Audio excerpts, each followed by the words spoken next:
Hello everyone, welcome back to our YouTube channel toppers Yatra. आज की video में मैं आपको बहुत ही very most important derivation plus numerical आपको बताने वाले हैं, जो आपके बोर्ड एग्जाम में बहुत ही बार क्वेश्चन बने हैं और ऐसा प्रश्न आपको बता रहे हैं जो आपके सातों सेट में एग्जैक्टली आने वाले प्रश्न हैं। और ऐसा डेरिवेशन आपको बताया जा रहा है जो पेपर में बार बार बने हैं और पिछले 10 साल से बनते हुए आ रहे हैं और इस साल भी बनने की चांस बहुत ज्यादा प्रोबेबिलिटी इसकी है। इसको आप लोगों को एक बार देख लेने हैं इस डेरिवेशन को। फिलहाल की मैं आपको बताना चाहता हूं कि इस वीडियो में आपको केवल न्यूमेरिकल की क्लासेस के क्वेश्चन आपको बताया जाएंगे और प्लस डेरिवेशन बताया जाएंगे, लेकिन इन सभी को प्रश्न बताया जाएगा। फिलहाल की एक एक करके सॉल्व नहीं कराया जाएगा। अगर आपको इसका आंसर आपको चाहिए तो आप लोग हमारे व्हाट्सएप चैनल पर ज्वाइन हो जाइए और आपको बेहतरीन तरीके से वहां पर नोट्स प्रोवाइड कर दिए जाएंगे और उनको आसान शब्दों में आप लोग क्या कर लीजिएगा, एक बार याद कर लीजिएगा, देख लीजिएगा कैसे कौन सा डेरिवेशन में कौन सा फार्मूला आ रहा है। आप वही टू द पॉइंट आप करके चले आइए। आपका वेरी मोस्ट इंपॉर्टेंट प्रश्न बहुत ही आसान लगेंगे। आइए ध्यान देते हैं। सबसे पहला प्रश्न आपसे बोर्ड एग्जाम में पूछा जाने वाला प्रश्न है, वैद्युत द्विध्रुव को परिभाषित कीजिए तथा वैद्युत द्विध्रुव आघूर्ण का सूत्र लिखिए। समरूप वैद्युत क्षेत्र में स्थित वैद्युत विभव पर लगने वाला बल आघूर्ण। एक ऐसा प्रश्न है जो अपने में मास्टर क्वेश्चन है, एक ऐसा प्रश्न जो हर बार पेपर में बने हुए प्रश्न है। मतलब ये पेपर की प्रोबेबिलिटी 2026 में एग्जैक्टली आने की प्रोबेबिलिटी है। एक ऐसा प्रश्न जो 100% पेपर में आपकी आएगा और इस वीडियो में केवल वही डेरिवेशन डिक्लेयर किया जा रहा है जो बार बार बोर्ड एग्जाम में बनते हैं। और इन प्रश्नों को जरूर आप पढ़ के जाइए। आपका 3 नंबर का भी कभी कभी पूछा जाता है या तो 5 नंबर का, आपका काम हो जाएगा। आराम से ध्यान दीजिए। दूसरा प्रश्न आता है, समांतर प्लेट संधारित्र की धारिता के लिए व्यंजक निगमन कीजिए। इसकी धारिता कैसी बढ़ाई जा सकती है? वेरी वेरी मोस्ट इंपॉर्टेंट प्रश्न। मतलब एक ऐसा प्रश्न है जो हर बार पेपर में बने प्रश्न है और ऐसा प्रश्न आपको 100% याद करने हैं। पेपर में क्या पता ऐसे पूछ लिया जाए, समांतर प्लेट संधारित्र की धारिता क्या व्यंजक प्राप्त कीजिए। तो समांतर प्लेट संधारित्र की धारिता के व्यंजक प्राप्त करने के लिए आपको क्या करना पड़ेगा? Same to the point derivation solve करना पड़ेगा। और कभी कभी पेपर में ऐसे में बनता है, इसकी धारिता कैसे बढ़ाई जा सकती है? तो आप लोग जानते हो कि इसकी धारिता कैसी बढ़ाई जा सकती है? चालक तार के जो प्लेटें हैं उसको नजदीक कर दिया जाए, या तो परावैद्युत ज्यादा मात्रा में भर दिया जाए, या तो प्लेटों का जो क्षेत्रफल है उसकी चौड़ाई क्या कर दी जाए, बढ़ा दी जाए, अर्थात क्षेत्रफल बढ़ा दिया जाए। मतलब एक ऐसा प्रश्न है जो 2026 में आने वाले प्रश्न है। इस साल 2026 में आपके ये प्रश्न एग्जैक्टली आने वाले प्रश्न है। आगे के देखिएगा। आगे प्रश्न में कहा गया, किसी वैद्युत द्विध्रुव के कारण अच्छी स्थिति अथवा अनुदैर्ध्य स्थिति पर उत्पन्न वैद्युत क्षेत्र की तीव्रता का व्यंजक प्राप्त कीजिए। जब उत्पन्न वैद्युत क्षेत्र की तीव्रता का व्यंजक प्राप्त करने के लिए कहा जाए तो आप लोगों को अच्छी स्थिति में हम लोग फार्मूला बताए थे कि E इक्वल टू कितना होता है, 1/4 पाई एप्सिलॉन नॉट 2p बटे r क्यूब। यही डेरिवेशन लास्ट में निकल के आया था। आप लोग सीधा सीधा डेरिवेशन सॉल्व करेंगे, आपका आंसर हो जाएगा। जैसा कि मैं आपको बताना चाहता हूं, ये सभी डेरिवेशन हमारे वीडियो के प्लेटफॉर्म पर, व्हाट्सएप के प्लेटफॉर्म पर, वहां पर अपलोड कर दिए गए हैं रिटन के माध्यम से। अगर आपको एकदम डिटेल में जानने हैं तो टॉपर्स यात्रा के चैनल पे ज्वाइन हो जाइए। वहां पर एक ही वीडियो में सभी कंटेंट प्रोवाइड कर दिए गए हैं आप लोगों को। आगे के नेक्स्ट प्रश्न दिया गया है, गॉस की प्रमेय लिखिए। ये गॉस का प्रमेय हर बार पेपर में पूछा जाने वाला प्रश्न है। मतलब सीधा सीधा प्रश्न पूछा गया है, गॉस का प्रमेय किसे कहते हैं? और इसकी सहायता से अनंत लंबाई के पतले आवेशित चालक तार के कारण वैद्युत क्षेत्र की तीव्रता का सूत्र प्राप्त कीजिए। ये एक ऐसा प्रश्न है जो इंपॉर्टेंट है। मतलब यही प्रश्न बहुत बार एग्जामिनर घुमा फिरा कर प्रश्न बना देता है और जब भी घुमा फिरा कर प्रश्न बनाएगा तो आप लोगों को अनंत लंबाई के पतले आवेशित तार के कारण वैद्युत क्षेत्र की तीव्रता का व्यंजक प्राप्त करने के लिए कहेगा या तो सूत्र प्राप्त करने के लिए। अगला पांचवा क्वेश्चन आपको दिया गया है, दो बिंदु आवेश प्लस सी और प्लस नो ई और प्लस सी परस्पर एक दूसरे से ए दूरी पर बताइए कि एक तीसरे आवेश Q को दो बिंदु आवेश वाली रेखा पर कहां रखा जाए कि वह स्थित संतुलन में हो। तो इस प्रश्न को आप एकदम डिटेल में पढ़ लीजिएगा। मतलब ये एक ऐसा प्रश्न है जो same to same to the point, मतलब सेम प्रश्न यही बने हुए हैं, सेम बहुत बार बोर्ड एग्जामों में ये प्रश्न आपके बोर्ड एग्जाम में सेम प्रश्न बने हुए हैं, न्यूमेरिकल की मेथड से आप लोग सॉल्व करिएगा। फिर इसके बाद आते हैं मुक्त इलेक्ट्रॉन अनुगमन वेग से आप क्या समझते हैं। ये मुक्त इलेक्ट्रॉन वेग मैं आपको बता रहा हूं, ये प्रश्न 100% आप लोग पढ़ लीजिए। अभी तक चाहे जो इंपॉर्टेंट पढ़ रहे हो या नहीं, अगर अनुगमन वेग नहीं पढ़े तो आपका पेपर में 5 नंबर छूट जाएगा। ये ध्यान दिए रहना, आपके पेपर में 5 नंबर एग्जैक्टली आपके छूटने वाले हैं अगर आप अनुगमन वेग नहीं पढ़ के जाते हैं। या तो धारा घनत्व अनुगमन वेग में संबंध, क्या पता पेपर में ऐसे ही पूछ लिया जाता है विद्युत धारा तथा अनुगमन वेग में संबंध, तो वहां पर I बराबर यानी VD आता था, तो इसको आप लोग सॉल्व कर सकते हैं। ये एक ऐसा प्रश्न है 2026 के लिए वेरी वेरी इंपॉर्टेंट प्रश्न है, और इंपॉर्टेंट प्रश्न 2026 में आएंगे। आगे के नेक्स्ट प्रश्न देखिएगा, एक वृत्ताकार धारावाही कुंडली के केंद्र पर उत्पन्न वैद्युत क्षेत्र की तीव्रता का व्यंजक का निगमन कीजिए। और ये प्रश्न बहुत बार रिपीट किए गए हैं, मतलब रिपीटेड प्रश्न है। आप रिपीटेड प्रश्न को आप लोगों को कैसे सॉल्व करने हैं ध्यान दिए रहना। इस रिपीटेड प्रश्न को आप लोग रिवीजन कर लीजिएगा, रट लीजिएगा, पेपर में आने वाले प्रश्न है सीधा सीधा आपसे पूछ लिया जाएगा वृत्ताकार धारावाही कुंडली के कारण उत्पन्न चुंबकीय क्षेत्र का व्यंजक प्राप्त कीजिए, तो आप लोग व्यंजक को प्राप्त कर दीजिएगा एकदम बेहतरीन तरीके, सूटेबल तरीके से। आप आंसर राइटिंग करिएगा, आपका क्या होगा आंसर, बेहतरीन आंसर बन जाएगा। आई होप यहां तक आप एकदम बेहतरीन तरीके से ये प्रश्नों को एग्जाम की दृष्टि से आप इन प्रश्नों को एग्जैक्टली आप याद करेंगे और आपके बोर्ड एग्जाम में 100% नंबर बनने वाले हैं। आइए नेक्स्ट टॉपिक को हम लोग समझते हैं, जो वेरी मोस्ट इंपोर्टेंट प्रश्न है क्लास 12th में। आइए ध्यान देते हैं, सबसे पहला आपको पढ़ लेने हैं फैराडे के वैद्युत चुंबकीय प्रेरण संबंधित नियम। एक ऐसा प्रश्न है जो बहुत बार रिपीटेड प्रश्न है, और रिपीटेड प्रश्न हर बार आते हैं पेपर में। इसका याद करने का 2 नियम है, ध्यान दीजिए। पहला नियम आप जो प्रथम नियम याद करेंगे और जो द्वितीय नियम याद करेंगे तो इसमें 2 प्रश्न तैयार होते हैं। अगर जो दूसरा नियम आप पढ़ लेते हैं तो उसे लेंस का नियम भी हम लोग कहते हैं। यहाँ पर मतलब फर्स्ट नियम और सेकंड नियम पढ़ने के बाद 2 प्रश्न आपके तैयार हो जाते हैं, फैराडे के वैद्युत चुंबकीय प्रेरण संबंधित नियम, इसको आप लोग पढ़ लीजिएगा। फिर इसके बाद आते हैं वैद्युत परिपथ के लिए किरचॉफ के नियमों का उल्लेख कीजिए। किरचॉफ का नियम में ये ध्यान दे रहा, धारा का नियम बहुत ज्यादा इंपॉर्टेंट है। कौन सा नियम, धारा का नियम। ये धारा का नियम बहुत बार पेपर में बना है, जिसे हम लोग क्या कहते हैं, संधि का नियम। संधि का नियम ये पेपर में 100% बनने वाला प्रश्न है, और आपके 2026 में किसी न किसी सेट में एग्जैक्टली आपके पेपर में बनने वाले प्रश्न हैं, और 100% ये देख लेना पेपर में आपके 2026 में छपने वाले प्रश्न हैं।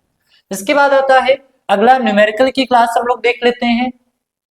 इसमें कहा गया प्रत्यावर्ती धारा की वर्ग माध्य मूल मान का व्यंजक प्राप्त कीजिए। नहीं तो यही प्रश्न ऐसे ही पूछ लिया जाता है और करके, किसी प्रत्यावर्ती धारा का शिखर मान √10√2 एम्पियर है, तो धारा का वर्ग माध्य मूल मान ज्ञात कीजिए। तो आप लोग इसको सॉल्व कर लेना। इसके बाद आता है किसी गोलीय पृष्ठ पर प्रकाश के अपवर्तन सूत्र की व्याख्या कीजिए। अपवर्तन सूत्र ये पेपर में हर साल बनने वाला, 2025 में भी बना है, 2026 में भी बनेगा, और 24 में भी बना था, ये ध्यान दीजिए। इसमें आपको केवल देखने हैं पतले लेंस की। देखिए पतले लेंस की फोकस दूरी के लिए सूत्र कितना है, 1/f n-1 और 1/r1 - 1/r2 स्थापित कीजिए। इसी सूत्र का नाम है लेंस मेकर सूत्र। इस सूत्र का नाम क्या है, लेंस मेकर सूत्र। ये पेपर में बना हुआ प्रश्न है, ऐसे ही बन जाएगा पेपर में, लेंस मेकर सूत्र स्थापित कीजिए, मेकर सूत्र स्थापित कीजिए। तो आप लोग को केवल यही लिखने हैं, लेंस मेकर सूत्र में डेरिवेशन इसको सॉल्व कर लेना है, आपका पेपर में नंबर 5 नंबर फिक्स हो जाएगा। आगे के देखिए, जो वेरी मोस्ट इंपॉर्टेंट प्रश्न हर साल रिपीट किया गया, हाइगेंस के द्वितीयक तरंगे का सिद्धांत। ये 2026 में एग्जैक्टली आपके पेपर में आने वाले प्रश्न है। इतना ज्यादा इंपॉर्टेंट है कि हर साल हाइगेंस की द्वितीयक तरंगिका का सिद्धांत का नियम जरूर पेपर में बन गया है, और 100% बनेगा भी। आगे के देखिए, डी ब्रॉगली तरंग दैर्ध्य का व्यंजक प्राप्त कीजिए। इसको आप लोग याद करिए चाहे ना याद करिए, ये पेपर में नहीं इतना नहीं आने वाला है। लेकिन देखिए हाइड्रोजन परमाणु के लिए बोर की परिकल्पना कीजिए। ये प्रश्न बहुत ही मेथड से, मतलब बहुत मेथड से बन सकते हैं, मेनी टाइप्स के क्वेश्चन बन सकते हैं। बस आपको अपने प्रश्न पर अड़े रहना है, रुके रहना है। हाइड्रोजन परमाणु के बोर की परिकल्पना, अगर हाइड्रोजन परमाणु के बारे में बात किया जाता है तो बोर की परिकल्पना की बात किया जाता है, तो आप यही आंसर लिखेंगे। इसके बाद आता है हाइड्रोजन परमाणु के लिए ऊर्जा स्तर आरेख खींचिए तथा रेखीय स्पेक्ट्रम, मतलब स्पेक्ट्रमी रेखीय की लाइमन श्रेणी, ये पेपर में आने वाला प्रश्न है। बामर श्रेणी और पाश्चन श्रेणी और फुंड श्रेणी, ब्रैकेट श्रेणी, इनकी औरक्त स्पेक्ट्रमी रेखाओं की भी बनाने की जिक्र किया जाता है पेपर में। ये आपके 2026 में एग्जैक्टली प्रश्न आने वाले हैं, इस साल देख लेना। आपके पेपर किसी न किसी सेट में कम से कम 3 से 4 सेट में आपके आने वाले प्रश्न हैं, और 3 से 4 सेट में ये प्रश्न आएंगे। क्या पूछा जाएगा उसमें? लाइमन श्रेणी, बामर श्रेणी, पाश्चन श्रेणी और फुंड श्रेणी की उत्पत्ति समझाइए। तो आप लोगों को इतना डेरिवेशन को सॉल्व कर लेने हैं। आई होप यहाँ तक आपको वीडियो बहुत ही इंपॉर्टेंट क्वेश्चन लग रहे होंगे। इसके बाद कुछ न्यूमेरिकल की क्लास रख देते हैं, जिसमें आपको 2, 3, 4 मतलब 4 न्यूमेरिकल केवल बताते हैं। इसकी मेथड से केवल अंक बदल दिए जाएंगे और पेपर में उसी मेथड से आप लोगों को क्या कर लेना है? सॉल्व कर लेना है। आइए ध्यान देते हैं उस प्रश्नों को। आइए कुछ और इंपॉर्टेंट क्वेश्चन को देख लेते हैं जो numerical same to same paper में आपके बने हुए प्रश्न हैं। ये ध्यान दिए रहना, मैं आपको बताना चाहता हूं कि एक ऐसा प्रश्न है जो आपके बोर्ड एग्जाम में एग्जैक्टली सेम टू सेम यही बने हुए हैं। कभी कभी तो ऐसा हुआ है कि इस प्रश्न के केवल अंक बदल दिए गए हैं और अंक बदलने पर प्रोसेस सेम टू सेम कर दिए गए हैं। तो इसको आप लोग सॉल्व करिएगा। अगर आपसे पहला प्रश्न दिया जाता है, यदि किसी चालक की वैद्युतधारिता से क्या अभिप्राय है, मतलब कहा गया चालक की वैद्युतधारिता से क्या अभिप्राय है, दिए गए चित्र में ए एवं बी के मध्य तुल्य धारिता 2 माइक्रोफैरड है, तो संधारित्र सी की धारिता ज्ञात कीजिए।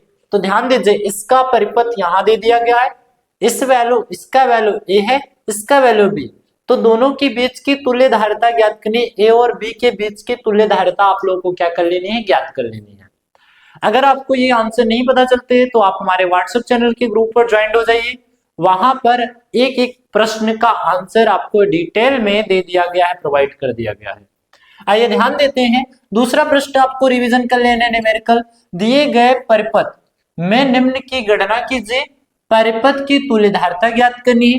3 माइक्रोफैरड तथा 2 माइक्रोफैरड वाले संधारित्रों पर आवेश, ये आपका प्रतिरोध बना दिया गया है, ये आपका व्हीटस्टोन सेतु बना दिया गया है, और व्हीटस्टोन सेतु पर आप लोगों को क्या कर लेने हैं? ज्ञात कर लेने हैं तुल्य धारिता, और 3 माइक्रोफैरड तथा 2 माइक्रोफैरड वाले संधारित्र पर आवेश की गणना कर दीजिएगा, जो संधारित्रों के नियम से आप लोगों को याद किया जा सकता है। आगे के ध्यान दीजिए। क्वेश्चन नंबर 3 आप लोग देखिएगा। इन सभी प्रश्नों को आप जरूर एक बार पेपर में पढ़ के जाइए।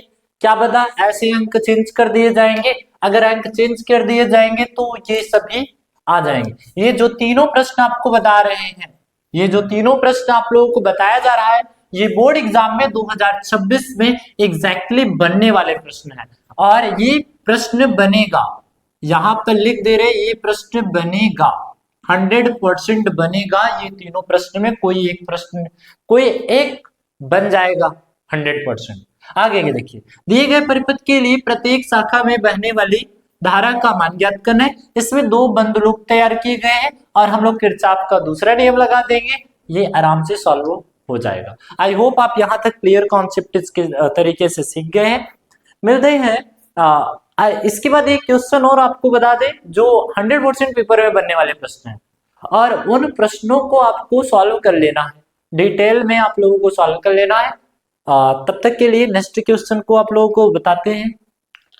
इस वीडियो के सबसे इंपॉर्टेंट प्रश्न को हम लोग देखने वाले हैं। जैसा कि बोर्ड एग्जाम में 100% प्रश्न आने वाले हैं और आपके पेपर में 100% इसके जैसा प्रश्न एग्जैक्टली बनने वाले हैं, ये स्लाइड में निश्चित ही आपके पास नंबर के एग्जाम में आएंगे ही, अवश्य ही। ध्यान दीजिए, ऐसे आपसे दिए गए जाते हैं, दी गई नाभिकीय क्रिया में मुक्त ऊर्जा की परिकल्पना करनी है। ऐसे ही आपको प्रश्न, ये प्रश्न को आप लोगों को समझ लेने हैं, कैसे पेपर में सॉल्व करने हैं, मैं आपको बता दे रहा हूँ। अब क्रिया आपसे दी जाएगी, ये भी इतने वैल्यू दिए जाएंगे, तो आपको कुछ करने नहीं है। देखो 3Li6 प्लस 0N1, और फिर इसके बाद उत्पाद प्राप्त हो रहे हैं कितना, 2He4 प्लस 1H3 दिया दिया है। क्या दिया गया, इतने वैल्यू दिए गए। इसमें सीधे सीधे वैल्यू को पुटअप करने हैं और जोड़ लेने हैं। ये दोनों की वैल्यू को पुटअप करना है, ये दोनों को पुटअप करना है, जोड़ लेने हैं। और ये इसमें से आपको ये वाली वैल्यू क्या कर देना है, घटा देने हैं। और घटाने के बाद जब द्रव्यमान क्षत ऊर्जा निकाल ली जाती है, तो द्रव्यमान क्षत ऊर्जा डेल्टा एम जब हम निकालते हैं, तो इसमें जितनी वैल्यू प्राप्त होती है उसमें 9 से 31 मेगावाट का क्या कर देते हैं, गुणा कर देते हैं, और आपका द्रव्यमान क्षेत्र ऊर्जा एग्जैक्टली प्राप्त हो जाता है। इसी प्रकार से आप लोग सॉल्व करिएगा पेपर में आपके। मैं आपको बताना चाहता हूं कि इसकी मेथड से कोई ना कोई दूसरा प्रश्न जरूर बनेगा 2026 में। इसकी मेथड से 100% पेपर में आने वाले प्रश्न है, एग्जैक्टली इसके जैसा पेपर में आएगा 2026 में, ये ध्यान दिए रहना। अगला प्रश्न वेरी मोस्ट इंपोर्टेंट प्रश्न है। मैं अर्धचालक के टॉपिक से एक प्रश्न भूल गया था। इसमें आपको पढ़ने हैं पीएन संधि डायोड के लिए अग्र अभिनत उत्क्रम अभिनत। उत्क्रम अभिनत का मतलब होता है पश्च दिशिक। आपसे ऐसे पेपर में बन जाएगा अग्र दिशिक तथा पश्च दिशिक, तथा पश्च दिशिक। पीएन संधि डायोड में आपको कहा जाएगा कि परिपथ खींचिए, तो परिपथ भी आप लोगों को डिटेल में खींच लेने हैं। आई होप आप इस वीडियो को बहुत ही बेहतरीन समझ में आ रहा होगा। जैसा कि मैं आपको बताना चाहता हूँ, स्टडी जोन के जितने भी विद्यार्थी हैं उन सभी को मास्टर क्लास में ये क्वेश्चन आप लोगों को प्रोवाइड कर दिया गया था। एक बार मैं इन प्रश्नों को पहचान कराने के लिए आप लोगों को प्रोवाइड कर दिए हैं। आप इसको बेहतरीन तरीके से पढ़ लीजिएगा। ध्यान दीजिए, इतने प्रश्न जल्दी से आप लोगों को रिवीजन करने हैं, और रिवीजन अगर कर लेती है तो क्या पता इसके जैसा अगर प्रश्न पूछा जाएगा। देखिए प्रश्न पूछा जरूर जाएगा इनमें क्लास से, और 100% आपके पेपर में आने वाले प्रश्न हैं। इन सभी प्रश्नों को डिटेल में आप बेहतरीन तरीके से पढ़ लीजिएगा, पेपर में आने वाले हैं प्रश्न। मिलते हैं अगली क्लास में, तब तक के लिए thank you. All the best for your board exam physics की क्लासेस। इसके बाद आप लोगों को बोर्ड एग्जाम की क्लास 12th की वीडियो प्रोवाइड नहीं किए जाएंगे। कल आपकी लास्ट एग्जाम रहेंगे फिजिक्स की, आपका पेपर बहुत ही अच्छा जाएगा। मिलते हैं अगली क्लास में, तब तक के लिए थैंक यू।